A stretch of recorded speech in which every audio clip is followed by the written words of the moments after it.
Hi friends, സച്ചിയുടെയും രേവതിയുടെയും ഏറ്റവും പുതിയ വിശേഷങ്ങളിലേക്ക് എല്ലാവർക്കും സ്വാഗതം. അങ്ങനെ നമ്മളെല്ലാവരും കാണാൻ കാത്തിരിക്കുന്ന ഒരു അടിപൊളി എപ്പിസോഡാണ് പറയാൻ പോകുന്നത്.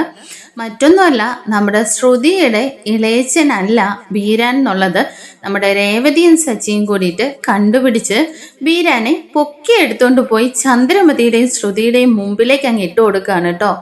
ഇത് നേരിട്ട് കാണുമ്പോഴുള്ള നമ്മുടെ ചന്ദ്രമതിയുടെയും ശ്രുതിയുടെയൊക്കെ ഒരു അവസ്ഥയൊക്കെ ഒന്ന് കാണേണ്ടത് തന്നെയാണ്. അപ്പോൾ നമ്മുടെ ബീരാനെ രേവതി കാണുന്നത് മറ്റെങ്ങുമല്ല, ഒരു കല്യാണത്തിന്റെ മണ്ഡപ ഡെക്കറേഷന് വേണ്ടിയിട്ട് രേവതിയും ചെല്ലുന്നുണ്ട്. അതേ വിവാഹത്തിന് പാചകവും ബാക്കിയുള്ള ഇറച്ചി വെട്ടുകാരനാണല്ലോ ബീരാൻ, അതിന്റെ കാര്യങ്ങളൊക്കെ നോക്കുന്നത് ബീരാനുമാണ്. അങ്ങനെ കണ്ടുമുട്ടിയ ബീരാനെയാണ് അവർ കൊണ്ടുവരുന്നത്. അപ്പോൾ ആ എപ്പിസോഡ് ഫുള്ളായിട്ട് കാണാനായിട്ട് ശ്രമിക്കുക. അപ്പോൾ നമുക്ക് എപ്പിസോഡ് വാച്ച് ചെയ്യാം. അങ്ങനെ നമ്മുടെ രവിയുടെ ഏറ്റവും അടുത്ത ഒരു ഫ്രണ്ട് ഉണ്ട്, അശോകൻ എന്ന് പറഞ്ഞ്. അദ്ദേഹത്തിൻ്റെ മകളുടെ വിവാഹമാണ് കേട്ടോ. അത് മകള് മറ്റൊരു ചെറുക്കനുമായിട്ട് സ്നേഹിച്ചിട്ട് ഭയങ്കര ഒരു ഇഷ്യൂ ഒക്കെ ആയിരുന്ന സമയത്ത് നമ്മുടെ അശോകന്റെ മറ്റൊരു ഫ്രണ്ടും അയൽവാസിയുമാണ് ഈ പറയുന്ന ബീരാന്.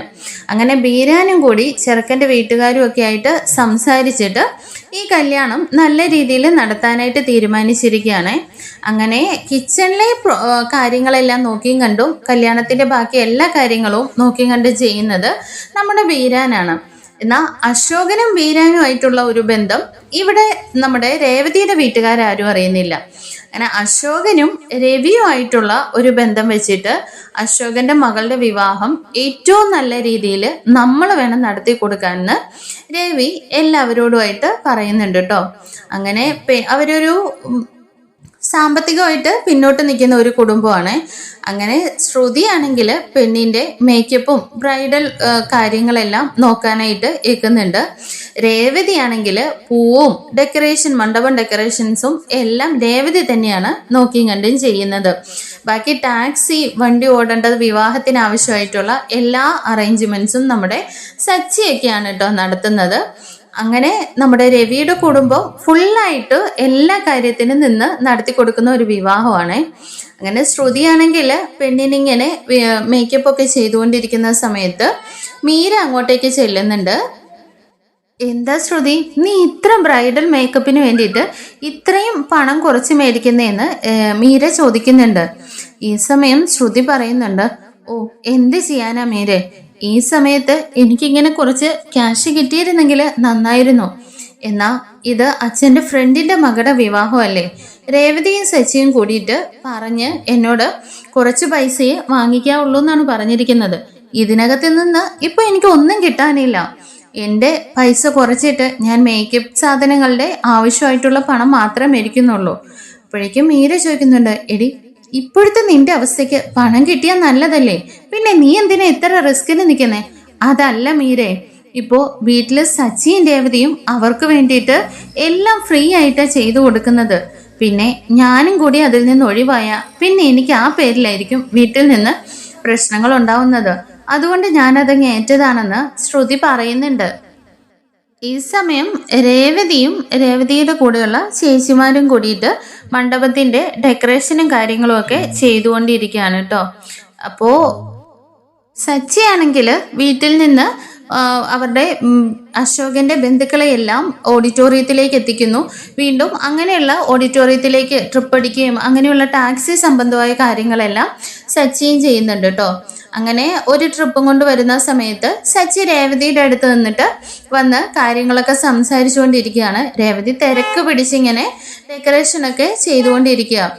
ഈ സമയം ബീരാനാണെങ്കിൽ മണ്ഡപത്തിന്റെ പുറകില് കിച്ചണിലെ കാര്യങ്ങളെല്ലാം ഓടി നടന്ന് ഇങ്ങനെ നോക്കുന്നുണ്ട്. അപ്പോഴേക്കും ഒരു സൈഡിൽ ഇങ്ങനെ ഡെക്കറേഷൻ ചെയ്തിരിക്കുന്ന കണ്ടിട്ട് ബീരാനാണെങ്കിൽ തൊട്ടടുത്ത് നിന്ന് ഒരു സ്ത്രീയോട് ചോദിക്കുന്നുണ്ട്, അല്ല ഇത് നല്ല ഭംഗിയുണ്ടല്ലോ, ഇതാരാ ഈ വർക്കൊക്കെ ചെയ്തേന്നേ? അപ്പോഴേക്കും ആ സ്ത്രീ ആണെങ്കിൽ രേവതി ഇങ്ങനെ തിരിഞ്ഞു നിന്ന് വർക്ക് ചെയ്തുകൊണ്ടിരിക്കുകയാണല്ലോ. രേവതിയെ ഇങ്ങനെ ചൂണ്ടിക്കാണിക്കുന്നുണ്ട്, ദേ ആ പെൺകുട്ടിയാണെന്ന്. അന്നേരം ബീരാൻ മുഖമൊന്നും കാണുന്നില്ല. ഓഹോ ശരി ശരി, എന്തായാലും നന്നായിട്ടുണ്ട്, പിന്നെ ഞാൻ അങ്ങോട്ടേക്ക് ചെല്ലട്ടെ എന്നും പറഞ്ഞ് ബീരാനും രേവതിയുടെ മുഖം കാണാതെ ധൃതി വെച്ചങ്ങ് പോകുന്നുണ്ട്. ഈ സമയം അശോകനാണെങ്കിൽ സച്ചിയുടെ അടുത്തേക്ക് വരുന്നുണ്ട് കേട്ടോ. എന്നിട്ട് പറയുന്നുണ്ട്, മോനെ സച്ചി, ഈ കല്യാണത്തിന് ഏറ്റവും മുമ്പ് അന്തിയിൽ നിന്ന് ചെറുക്കൻ്റെ വീട്ടിൽ നിന്ന് വന്ന് സംസാരിച്ച് എല്ലാ കാര്യങ്ങളും നടത്തിയിട്ട് ബാക്കി ഭക്ഷണ കാര്യങ്ങളെല്ലാം നോക്കി നടത്തുന്ന ഒരു അദ്ദേഹം ഉണ്ടെന്നും പറഞ്ഞില്ലേ, അദ്ദേഹമാണ് അവിടെ നിൽക്കുന്നത്. അദ്ദേഹത്തെ പരിചയപ്പെടുത്താന്നും പറഞ്ഞ് സച്ചിയെ വിളിക്കുന്നുണ്ട്. ഈ സമയം സച്ചി പറയുന്നുണ്ട്, അയ്യോ അങ്കിൾ, ഞാൻ ഇപ്പൊ വരാം. എന്തായാലും അദ്ദേഹത്തെ പരിചയപ്പെടുന്നതിന് മുമ്പ് അച്ഛനും പറഞ്ഞിരുന്നു അദ്ദേഹത്തെ ഒന്ന് കാണണം, ഇത്രയും നല്ല മനുഷ്യനുണ്ടോന്ന്. അച്ഛനെയും കൂട്ടിയിട്ട് ഞാൻ വരാമെന്നും പറഞ്ഞ് സച്ചി പോയിട്ട് രവിയെ വിളിക്കാനായിട്ട് പോവാണേ.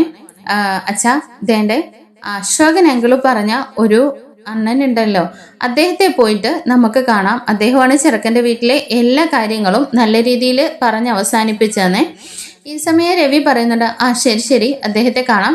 പക്ഷെ ഇതേൻ്റെ ട്രിപ്പിന് വേണ്ടിയിട്ട് ആളുകൾ വെയിറ്റ് ചെയ്യുന്നു, നീ പോയിട്ട് വന്നേ. അച്ഛൻ അദ്ദേഹത്തെ ഒന്ന് കണ്ടിട്ട് പോയപ്പോരെ. അല്ലടാ, ആളുകൾ നിന്നെ നോക്കി വെയിറ്റ് ചെയ്യുമല്ലേ, നീ പോയിട്ട് വാന്നും പറഞ്ഞ് സച്ചിനെ രവി പറഞ്ഞങ്ങ് വിടുന്നുണ്ട്. രേവതി ഇങ്ങനെ പൂക്കളൊക്കെ കെട്ടിക്കൊണ്ട് പെട്ടെന്ന് തന്നെ അപ്പുറത്തെ സൈഡിൽ നിന്ന് ഓടിപ്പോയൊരു പൂമാല എടുക്കാൻ പോകുമ്പോഴേക്കാണ് നമ്മുടെ ബീരാനെ യാദൃശ്ചികമായിട്ട് കാണുന്നത്.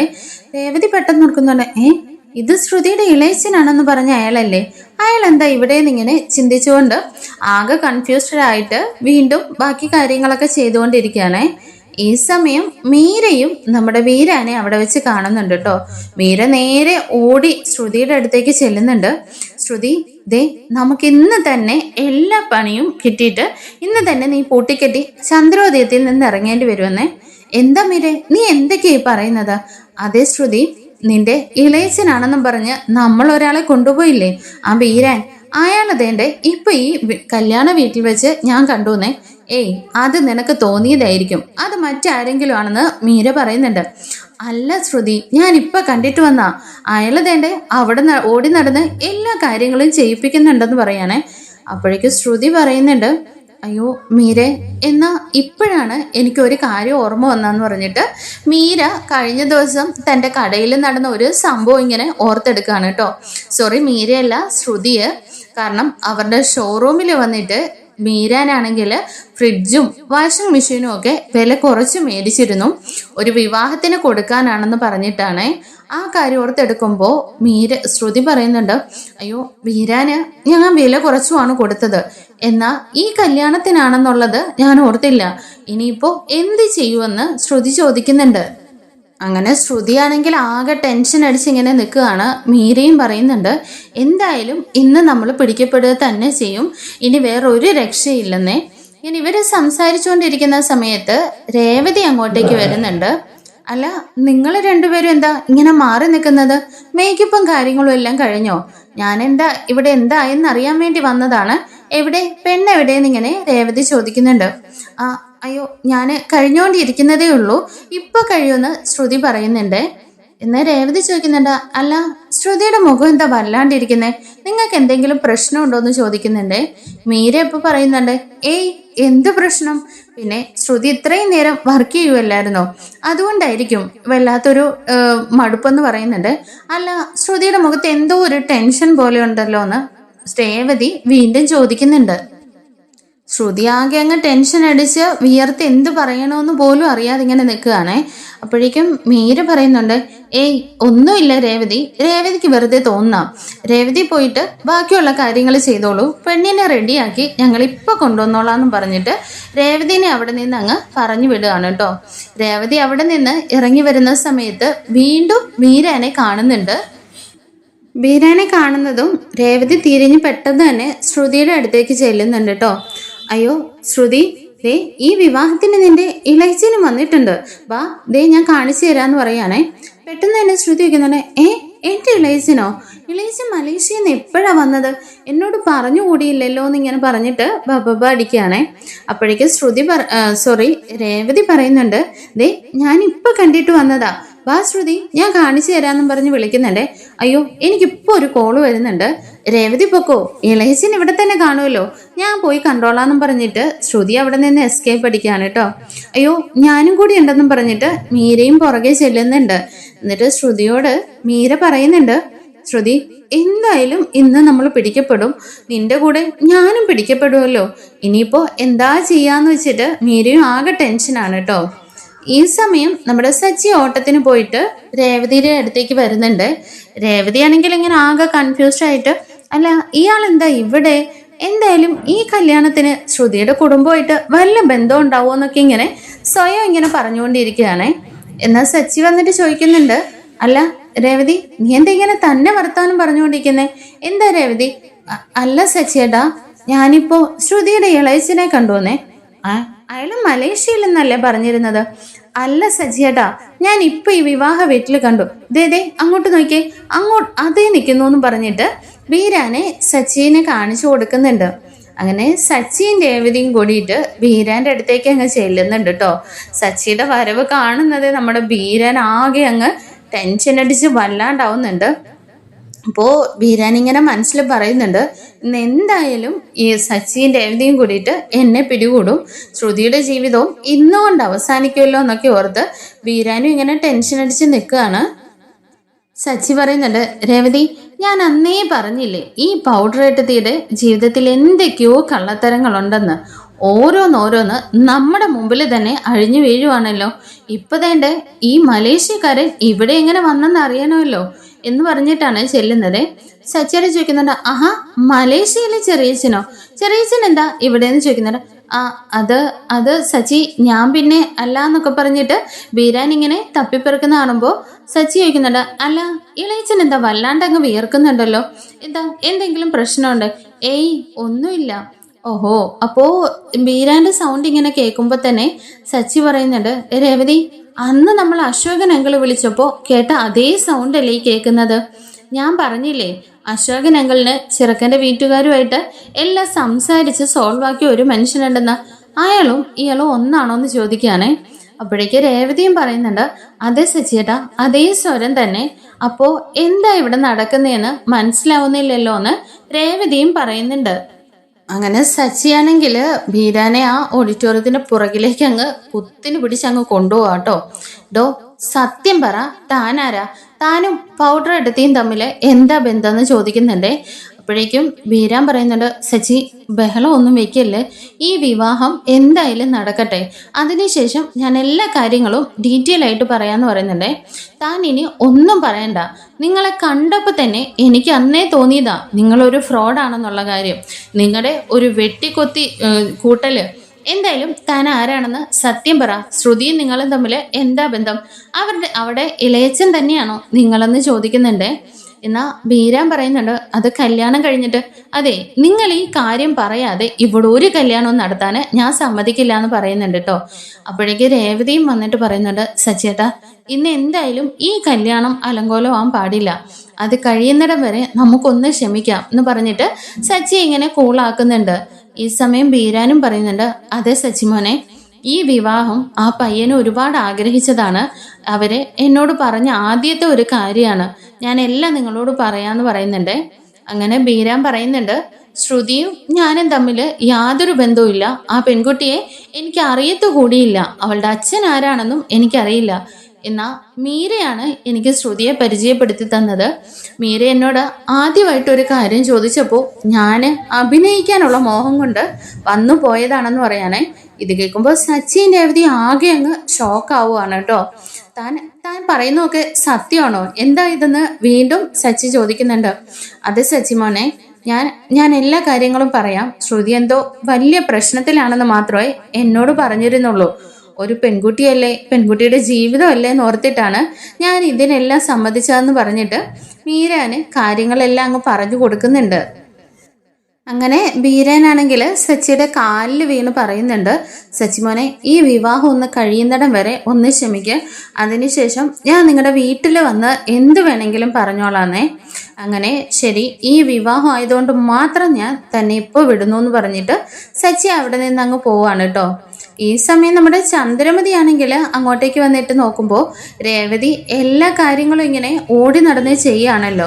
ഇത് കാണുമ്പോഴേക്കും രേവതിയുടെ അടുത്തേക്ക് ചെന്നിട്ട് പറയുന്നുണ്ട്, ആ എന്താടി, വീട്ടിലെന്തെങ്കിലും നിന്നോട് പറയുമ്പോൾ നിനക്ക് 100,000 തിരക്ക്, അത് ഇത് ചെയ്യുന്നു പറയുമ്പോൾ എന്തെങ്കിലുമൊക്കെ കാരണങ്ങൾ കാണുമല്ലോ.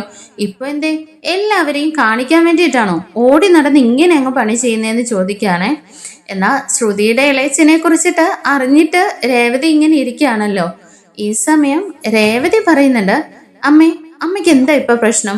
പിന്നെ അമ്മ എപ്പോഴും പറയാറുണ്ടല്ലോ, അമ്മ കൂട്ടിക്കൊണ്ടുവന്ന മരുമകളെന്ന്. അവളെ കുറിച്ച് കൂടുതൽ അറിയാൻ കിടക്കുന്നേ ഉള്ളൂന്നേ. അപ്പോഴേക്കും ചന്ദ്രമതി പറയുന്നുണ്ട്, കേട്ടില്ലേ ഭാമേ, ഇവളുടെ അഹങ്കാരം. ഈ പൂ കിട്ടുന്ന അവക്ക് ഇത്ര നാവാണെങ്കിൽ ഞാൻ എന്തോരം നാക്കിട്ടടിക്കണം. എടി, നീ എന്താ പറഞ്ഞത് എന്റെ ശ്രുതിമോളെ കുറിച്ചിട്ടോ? അവള് വലിയ കോടീശ്വരി വീട്ടിലെ മകളാണ്, മലേഷ്യക്കാരിയാണ്. അവളെ നിന്നെ പോലെ പൂ കിട്ടുന്ന ഒന്നും ഇല്ലാത്തടത്തൊന്നുമല്ല. അവള് തങ്കമാണ്. അവള് ഞാൻ പറഞ്ഞ എന്തു വേണമെങ്കിലും അനുസരിക്കുമെന്നൊക്കെ പറഞ്ഞിട്ട് ശ്രുതിയെ ഇങ്ങനെ പുകഴ്ത്തി പറഞ്ഞുകൊണ്ടേ ഇരിക്കുകയാണേ. ഈ സമയം രേവതി ഇങ്ങനെ മനസ്സിൽ വിചാരിക്കുന്നുണ്ട്, എന്തായാലും അണയാൻ പോകുന്ന തീ ആളി കത്തുവന്നല്ലേ, കത്തട്ടെ, എന്തായാലും ബാക്കി പിന്നെ കാണാന്ന് പറഞ്ഞിട്ട് രേവതി ഇങ്ങനെ മനസ്സിൽ പറഞ്ഞുകൊണ്ട് ബാക്കി ജോലിയൊക്കെ ചെയ്യുന്നുണ്ട്.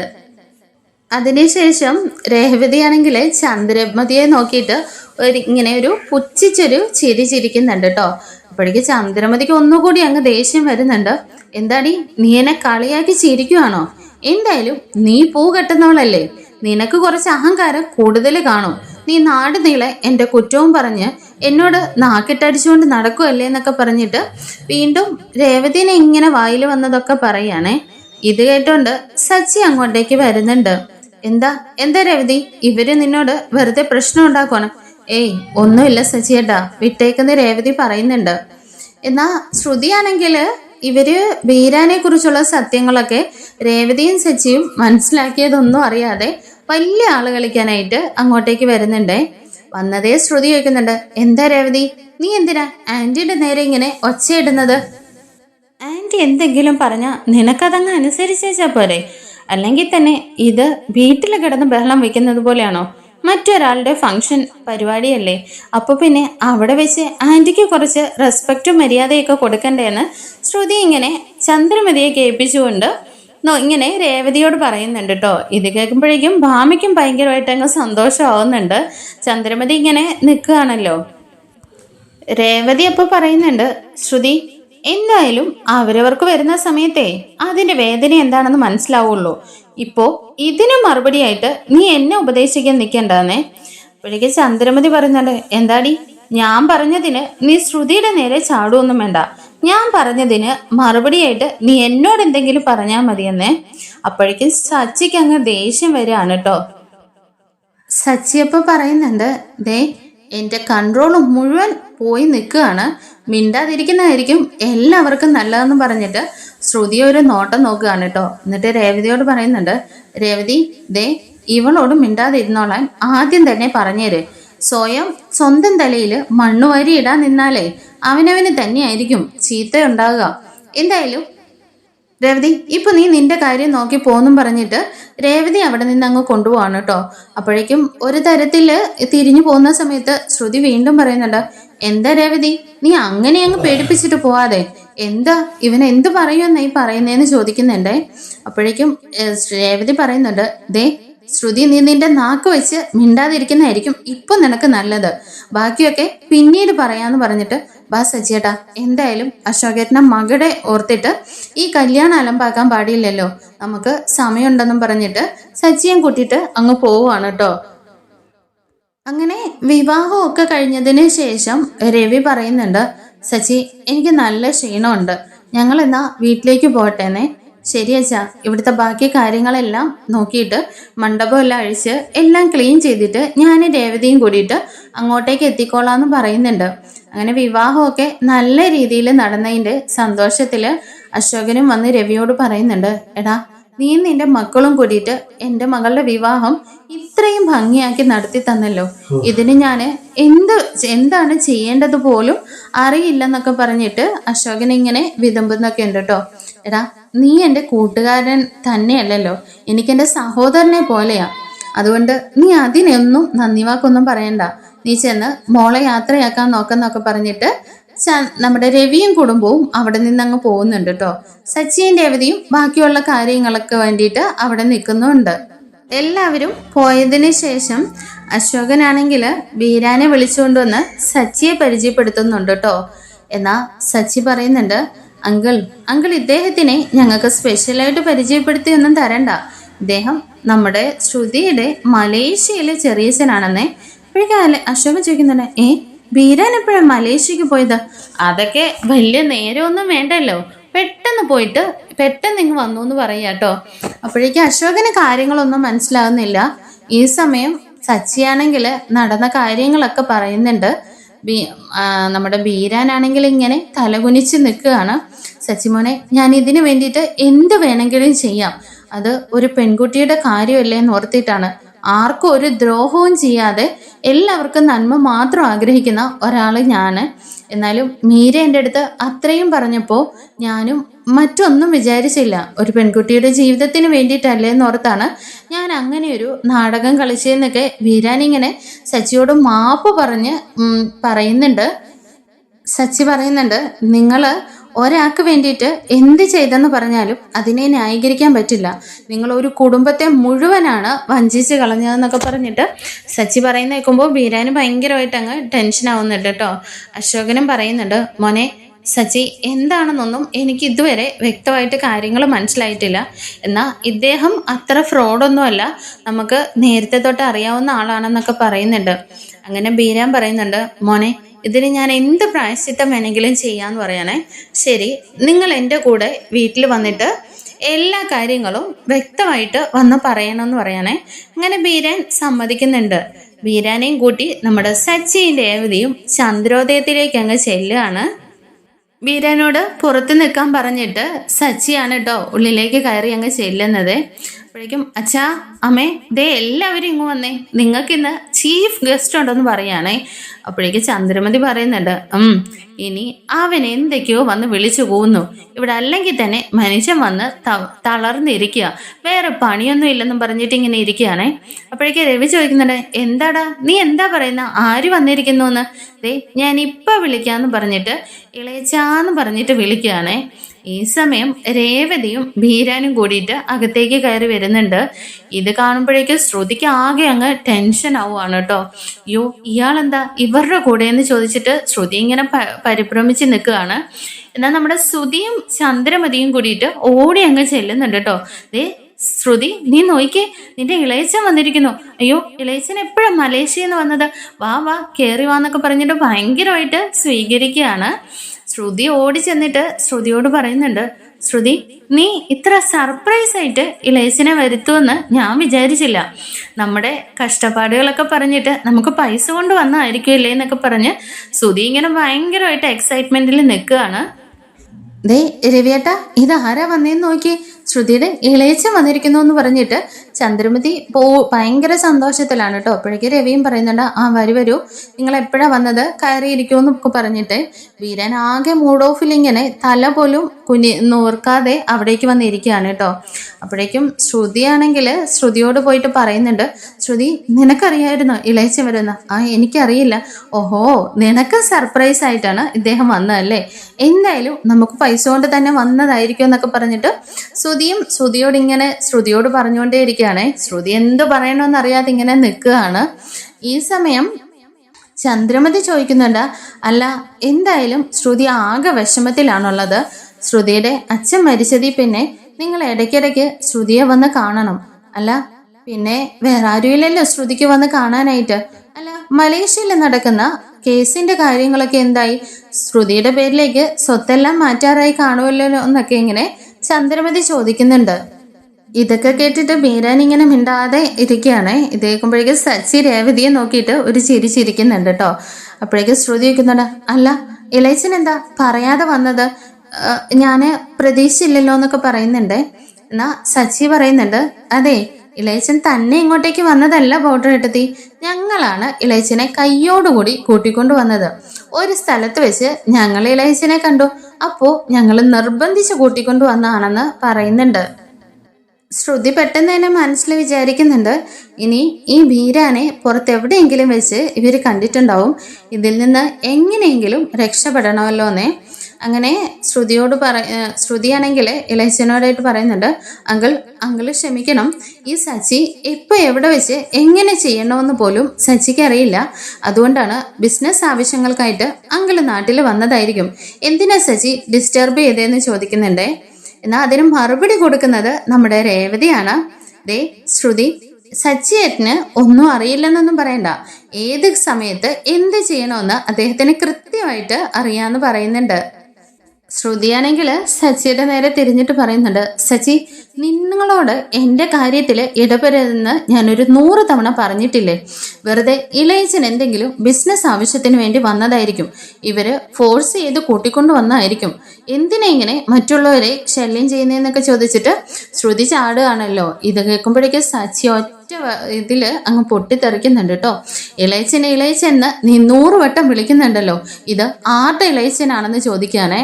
അപ്പോഴേക്കും ശ്രുതി പെട്ടെന്ന് അങ്ങ് ഷോക്ക് ആവുന്നുണ്ട്. രവി ചോദിക്കുന്നുണ്ട്, എന്താടാ നീ പറയുന്നത്? ഇത് ശ്രുതിയുടെ ഇളയച്ചനല്ലേ, മലേഷ്യയിൽ നിന്ന് വന്നതെന്ന് പറയുന്നുണ്ട്. എന്നാ സച്ചി പറയുന്നുണ്ട്, അച്ഛാ ഇതേ മലേഷ്യക്കാരൻ ഇളയച്ചൻ അതവിടെ നിൽക്കട്ടെ, ഇദ്ദേഹം യഥാർത്ഥത്തിൽ ആരുടെ ഇളയച്ചനെന്നറിയാവോ? നമ്മുടെ അശോകൻ അങ്കിളിന്റെ മകളെ വിവാഹം കഴിക്കാൻ പോകുന്ന ആ പയ്യനില്ലേ, ആ പയ്യന്റെ ബന്ധുക്കളാണെന്ന് പറയുകയാണേ. ഇത് കേൾക്കുമ്പോഴേക്കും നമ്മുടെ ചന്ദ്രമതിയും വർഷയും ശ്രീകാന്തും എല്ലാവരും അങ്ങ് ഞെട്ടിപ്പോവാണ്. ചന്ദ്രമതി എഴുന്നേറ്റിട്ട് പറയുന്നുണ്ട്, ദേ ഇവൻ കല്യാണം കഴിഞ്ഞിട്ട് നല്ല രീതിയിൽ കുടിച്ച് പൂസായിട്ട് വെളിവില്ലാതെ വന്നാ നിൽക്കുന്നേന്ന് തോന്നുന്നു. ദേ രവിയേട്ട, ശ്രുതിയുടെ ഇളയച്ചൻ വന്നിരിക്കുന്നു, അദ്ദേഹത്തെ അപമാനിച്ചു വിടാനായിട്ട് ഞാൻ സമ്മതിക്കില്ല. ഇവനോട് കയറി അകത്തു പോകാൻ പറയുന്നേ. എന്നാ സച്ചി പറയുന്നുണ്ട്, അച്ഛാ ആരാണ് ഇവിടെ വെളിവില്ലാതെ സംസാരിക്കുന്നതെന്നും ചെയ്തു കൂട്ടുന്നതെന്നും ഞാൻ ഇപ്പൊ കാണിച്ചു തരാം. അച്ഛാ അശോകൻ അങ്കിൾ ഒന്നും പറഞ്ഞിരുന്നില്ലേ, അദ്ദേഹത്തിന്റെ ഒരു ഫ്രണ്ട് ഉണ്ട്, എല്ലാ കാര്യങ്ങളും നോക്കി നടത്തുന്ന, അദ്ദേഹത്തെ നമ്മളെ പരിചയപ്പെടുത്തി തരാന്ന്.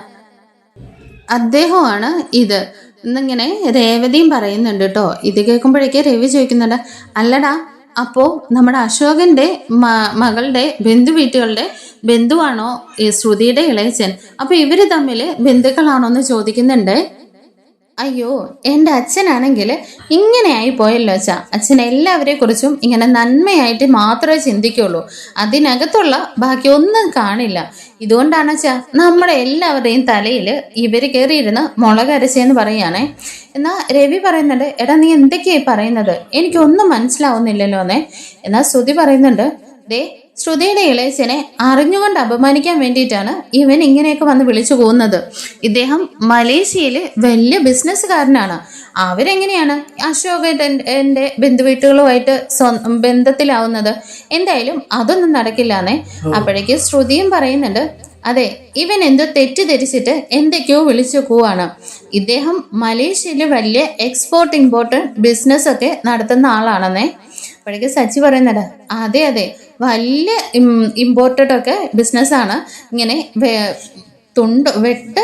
തുണ്ടൊന്ന് മുറി രണ്ടെന്നുള്ള രീതിയിലാണ് അതിങ്ങനെ കൊത്തി അരിയുമെന്നിങ്ങനെ സച്ചി പറയാണ്. ഇത് കേൾക്കുമ്പോഴേക്കും ശ്രുതി പറയുന്നുണ്ട്, നീ എന്തൊക്കെയായി വിളിച്ചു പോകുന്നത്? എന്നാ സച്ചി പറയുന്നുണ്ട്, അച്ഛാ ശരിക്കും ഇദ്ദേഹത്തിന്റെ നാട് എവിടെയാണെന്ന് ഇവിടെ ആർക്കെങ്കിലും അറിയാവുന്നേ? ചന്ദ്രമതി പറയുന്നുണ്ട്, അതെ ഇതിൽ കൂടുതൽ എന്താ അറിയാനുള്ളത്? അദ്ദേഹത്തിന്റെ നാട് മലേഷ്യയിലാണ്, ഇത് ശ്രുതിയുടെ ഇളയച്ചനാണ്. ഇതിൽ കൂടുതൽ എന്താ പറയുന്നത്? നീ പറഞ്ഞു വരുന്നത് അശോകന്റെ ബന്ധുവാണെന്നാണോന്നേ? അപ്പോഴേക്കും ശ്രുതി പറയുന്നുണ്ട്, അമ്മ എന്തൊക്കെയാ ഈ പറയുന്നത്? ശ്രുതിയുടെ കുടുംബവും സ്റ്റാറ്റസും എവിടെ കിടക്കുന്നു? ആ അശോകൻ അങ്കിളിന്റെ ബന്ധുവാകാനുള്ള യോഗ്യതയൊക്കെ ഈ ഇളയച്ചനുണ്ടോന്ന് ചോദിക്കുകയാണേ. ഈ സമയം ശ്രുതി ഇടയിൽ അങ്ങ് കയറുന്നുണ്ട് കേട്ടോ. ശ്രുതി എന്താ ഇത്? എൻ്റെ ഇളയച്ചനെ ഇവിടെ വിളിച്ചു വരുത്തി അപമാനിക്കാൻ വേണ്ടിയിട്ടാണോ ഇവരിങ്ങോട്ടേക്ക് കൂട്ടിക്കൊണ്ടുവന്നത്? ഇളയച്ചൻ ആകെ ടെൻഷനായിരിക്കുകയാണ്.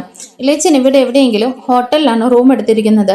ഇളയച്ചൻ ബാ ഞാൻ അവിടേക്ക് കൊണ്ടാക്കാമെന്നും പറഞ്ഞിട്ട് ശ്രുതി ഇടയിൽ കയറിയിട്ട് ബീരാനെയും കൂട്ടി അങ്ങ് പോകാൻ നോക്കുകയാണേ. അപ്പോഴേക്കും മുമ്പിൽ കയറിയിട്ട് നമ്മുടെ സച്ചി അങ്ങ് നിൽക്കുന്നുണ്ട്. ദേ പൗഡർ ഇട്ടിട്ട് ധൃതി വെച്ച് ഇയാളെയും കൂട്ടിയിട്ട് എങ്ങോട്ടേക്ക് ഓടുന്നത്?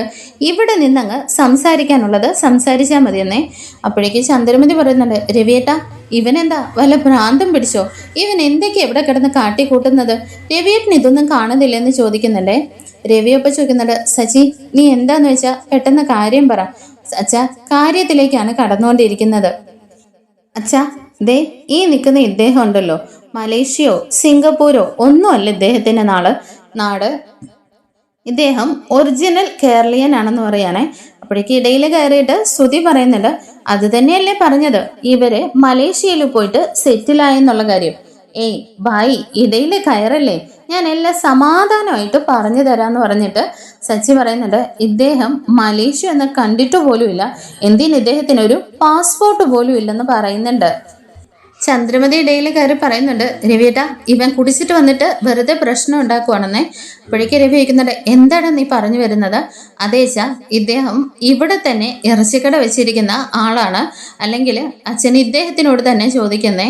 വീരാനാണെങ്കിൽ തല ഒന്ന് നിവർത്തി രവിയെ നോക്കുന്നത് മാത്രമല്ലാതെ ഒന്നും മറുപടി പറയുന്നില്ല കേട്ടോ. അപ്പോഴേക്ക് ശ്രുതി പറയുന്നുണ്ട്, എടാ നീ വെറുതെ ഇളയച്ചനെ കൂട്ടിക്കൊണ്ട് വന്നിട്ട് നീ എന്താ ഭ്രാങ്ക് ചെയ്യുവാണോ? നിനക്ക് ലൂസാണോ എന്ന് ചോദിക്കുന്നുണ്ട്. എടാ വെറും ലൂസായിട്ട് ഇത്രയും നാള് പൊട്ടനായിക്കൊണ്ടിരുന്നത് ഞാനല്ല, നീയാണ്. ഇയാളെ ശ്രുതിയുടെ ഇളയച്ചനുമല്ല മലേഷ്യക്കാരനുമല്ല. ഞാൻ അന്നും ഇവിടെ എല്ലാവർക്കും ബിരിയാണി വെക്കാൻ വേണ്ടിയിട്ട് ഇറച്ചി മേടിച്ചുകൊണ്ട് വന്നില്ലേ, അത് ഇദ്ദേഹത്തിന്റെ കടയിൽ നിന്നായിരുന്നു എന്ന് രേവതിയും പറയുന്നുണ്ട് കേട്ടോ. എന്നാൽ അന്ന് ഇദ്ദേഹത്തിന് എനിക്ക് മനസ്സിലായിരുന്നില്ല, ഇങ്ങനെ മുഖം ഇങ്ങനെ മറച്ചു വെച്ചിട്ടാണ് അയാൾ സംസാരിച്ചത്. ഞാൻ സച്ചിയേട്ടൻ ഫോൺ വിളിച്ചതിന്റെ തിരക്കില് അത്രയും ശ്രദ്ധിച്ചില്ല. ഇപ്പോഴാണ് എനിക്കും കാര്യങ്ങളൊക്കെ മനസ്സിലായെന്ന് രേവതിയും പറയുന്നുണ്ട് കേട്ടോ. ഇതെല്ലാം കേട്ടിട്ട് ആകെ ഷോക്കായിട്ട് നിൽക്കുകയാണ് നമ്മുടെ ചന്ദ്രമതിയും ശ്രുതിയും. ഇനിയിപ്പോ എന്താണ് കാണാൻ പോകുന്നതെന്ന് കാത്തിരുന്ന് കാണുമ്പോഴേക്കും താങ്ക് യു ഫോർ വാച്ചിങ്. അടുത്ത എപ്പിസോഡിൽ കാണാം. നിങ്ങൾക്ക് ചാനൽ ഇഷ്ടമായ ഒന്ന് ലൈക്ക് ചെയ്തും ഹൈപ്പ് ചെയ്തും സബ്സ്ക്രൈബ് ചെയ്തും സപ്പോർട്ട് ചെയ്യണേ.